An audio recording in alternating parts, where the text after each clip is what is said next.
Tomato হোক কাঁচা কিংবা পাকা খেতেও যেমন মজা আর শরীরের জন্য তো ভীষণ উপকার। আজ আমি মজাদার কাঁচা টমেটোর আচারের রেসিপি আপনাদের সাথে শেয়ার করব। আশা করি আপনাদের সকলের খুব উপকারে আসবে। ফুড ফিউশন বাই ফাতিমার এই নতুন এপিসোডে আপনাদের সবাইকে স্বাগতম। চলুন তাহলে ভিডিওটি সম্পূর্ণ দেখে সহজেই তৈরি করে ফেলুন কাঁচা টমেটোর আচার।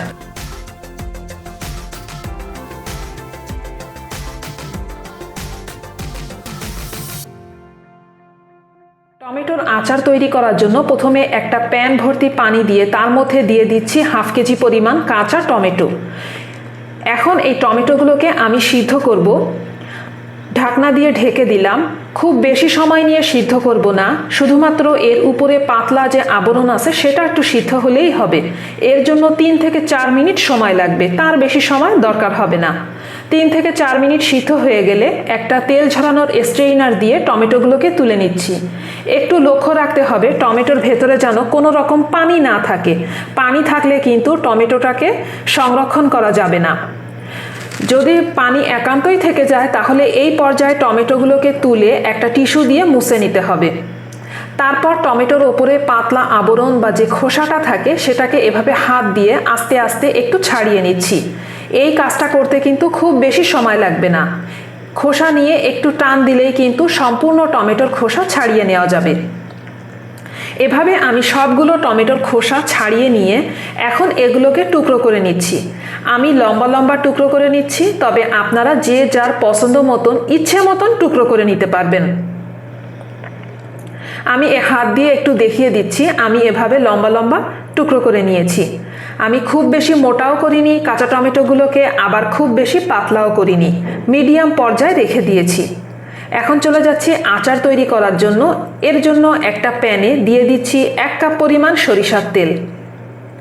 সরিষার তেল দিয়ে চুলার আঁচটা আবারও মিডিয়াম হাইতে দিয়ে দিতে হবে, কেননা সরিষার তেলে কিন্তু দেওয়ার পরে একটুখানি বুদবুদ বা ফেনার মতন উঠবে। যখন এই বুদবুদ আর ফেনা ওঠা সম্পূর্ণ বন্ধ হয়ে যাবে, তারপরে চুলার আঁচটা একদম কম করে তেলের তাপটা একটু কমিয়ে নিয়ে মশলা দিয়ে রান্না শুরু করতে হবে। যতক্ষণ পর্যন্ত বুদবুদ উঠবে ততক্ষণ কিন্তু কোনো রকম মশলা দেওয়া যাবে না, তাহলে কিন্তু আচার আপনি বেশি দিন সংরক্ষণ করতে পারবেন না। বুদবুদ ওঠা বন্ধ হয়ে গিয়েছে। এখন তেলের তাপটা একটু কমিয়ে নিয়ে এর মধ্যে দিয়ে দিচ্ছি 1 চা চামচ পরিমাণ আদা বাটা আর 1 চা চামচ পরিমাণ রসুন বাটা। এটা প্লেন আদা এবং রসুন বাটা, কোনো রকম ভিনেগার দিয়ে এখানে বেটে রাখিনি। এখন এই আদা আর রসুন বাটাটাকে 2 থেকে 3 মিনিটের মতন একটুখানি ভেজে নিচ্ছি। আদা আর রসুন বাটাটা ভাজা হয়ে গেলে এর মধ্যে দিয়ে দিচ্ছি 1 চা চামচ পরিমাণ হলুদের গুঁড়া, 1 চা চামচ পরিমাণ শুকনা মরিচের গুঁড়া, আরও দিয়ে দিচ্ছি 1 চা চামচ পরিমাণ ভাজা জিরার গুঁড়া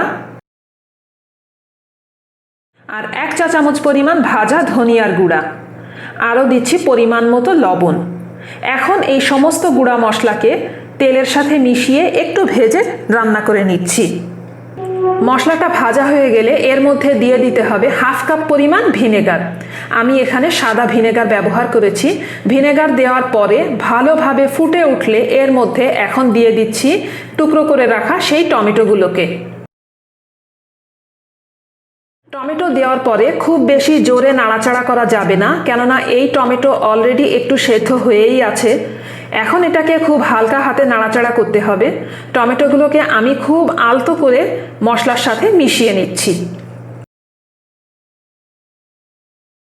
মশলার সাথে মিশে গেলে এখানে দিয়ে দিলাম 1/4 কাপ পরিমাণ চিনি। এই টমেটোর আচার কিন্তু খুব বেশি মিষ্টি, খুব বেশি ঝাল, আবার খুব বেশি টকও হবে না। একটু টক, ঝাল এবং মিষ্টি ভাব বজায় থাকবে, এমন সুন্দর এবং টেস্টফুল একটা আচার তৈরি হবে।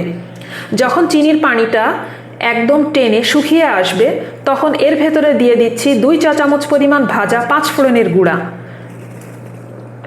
আরও দিয়ে দিচ্ছি 8-10টা শুকনো মরিচ ভেঙে রাখা। এগুলোকে দিয়ে টমেটোর সাথে আলতো হাতে মিশিয়ে নিচ্ছি। একটু লক্ষ্য রাখবেন টমেটোগুলোকে কিন্তু আমি খুব বেশি নাড়াচাড়া করিনি, যার জন্যই টমেটোগুলো আস্ত আছে। যেহেতু এটা আমরা অনেক দিন ধরে সংরক্ষণ করব, তখন টমেটোগুলো এমনিই তেলের সাথে মিশিয়ে যাবে। এখন কিন্তু এই আচার সম্পূর্ণ রেডি। ঠান্ডা হয়ে গেলে একটা কাচের বয়ামে ঢেলে নেব। এভাবে আপনারা প্রায় 6 মাসের মতন সংরক্ষণ করতে পারবেন। মাঝে মাঝে একটু রোদে দিতে পারেন, রোদে না দিলেও অসুবিধা হবে না। এখন আমি একটা কাচের বয়ামে ঢেলে নিচ্ছি। ভিটামিন সি এ ভরপুর কাঁচা টমেটোর এই মৌসুমে আচারটি তৈরি করে রেখে দিতে পারেন। আশা করি আজকের এই রেসিপিটি আপনাদের কাছে খুব ভালো লাগবে। অবশ্যই বাসায় ট্রাই করবেন আর আপনাদের সমস্ত ফ্যামিলি ও ফ্রেন্ডসদের সাথে শেয়ার করবেন। আজ এ পর্যন্তই। সবাই চ্যানেলটি সাবস্ক্রাইব করবেন। ভালো থাকুন, নিরাপদে থাকুন। আল্লাহ হাফেজ।